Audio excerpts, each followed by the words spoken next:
Hey, what's going on, everybody? This is Tyrone back with Tech Life. And this is part two to the video that I made yesterday about Verizon. The reason I didn't want to tie AT&T into that video is because AT&T is you got to look at them objectively a bit different and analyze them a bit different. So in this case, this is another article from Sasha Segan's PC Magazine, the best and worst cities for AT&T in 2022. The reason I bring this article up in this case is because AT&T started late. They started scaling much later versus Verizon and way later versus T-Mobile. So you got to keep that in mind as you're looking at the testing that Sasha has done and as you look at the other third-party reports. And as you try to break that down objectively, and Root Metrics is almost done with theirs, so that's coming soon. AT&T still lacks scale. That's a fact. I know they're moving quick. They're adding C-band DoD to sites, and that's in some cases, depending on city, you might consider that as exploding in upgrades. I've even been some are telling me that they're noticing in their areas that they're moving faster than what Verizon is even moving at. But at the end of the day, they're still going to lack scale. So as you look at the cities that PC Magazine tested,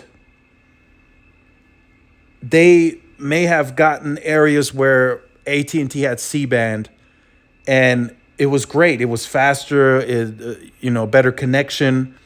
But for you, the consumer, you're likely traveling more areas, visiting more within the city. There's going to be a lack of scale on that C-band. Now, is that going to look different by the end of the year? Sure. But even with that, they're only set to hit 70 million by the end of the year, and that's pushing it. According to AT&T, if you guys remember, earlier in the year, they said they might not even hit the 70. So the 70 now million may be conservative, and they're only giving those numbers because at the beginning of the year they didn't know what the supply chain looked like. It was kind of still stressed, so they needed to see, okay, is that going to lift? Is that going to be better? And it looks like it might be getting better. Nokia is bringing stuff in terms of DoD C-band, and then also Ericsson. Now in Ericsson markets, I'm not seeing so much of the C-band DoD combination. I'm seeing that more now in Nokia markets. So we know that Ericsson has a C-band panel, 6449. They have the Rev A and the Rev B. Now on the DoD side, I'm not so sure if that's necessarily coming into the supply chain as quickly as AT&T may want, but they didn't really disclose in terms of the scale of DoD. We only know 70 million pops of C-band. Now, does that include the DoD? Perhaps it does. That remains to be seen. But I have seen plenty of towers in Ericsson markets where they're only adding the 6449 and then there's no DoD included. Now, could that change? Has that changed? Maybe you've spotted some sites in Ericsson where they are adding the C-band and the DoD, perhaps. But again, the lack of scale is just there. When you're starting that late, it's just going to happen by default. Now, of course, AT&T is going to do everything in their power to get this to scale, and they most certainly have the money. They got $24 billion to spend. I know early in the year, they probably spent some of that on media still, but now that media is gone, the floodgates should be open. But yet again, we really don't have a clear strategy from AT&T on how they plan to pursue. Nothing in specific detail was given other than the pop count.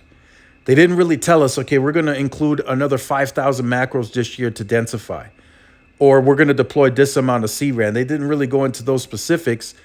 So that's still some concern to some people I'm reading in tech blogs.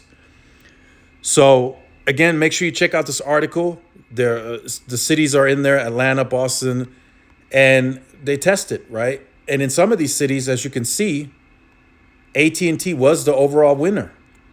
But then in other cases, they they just didn't do so well. And that's because of the lack of C-band.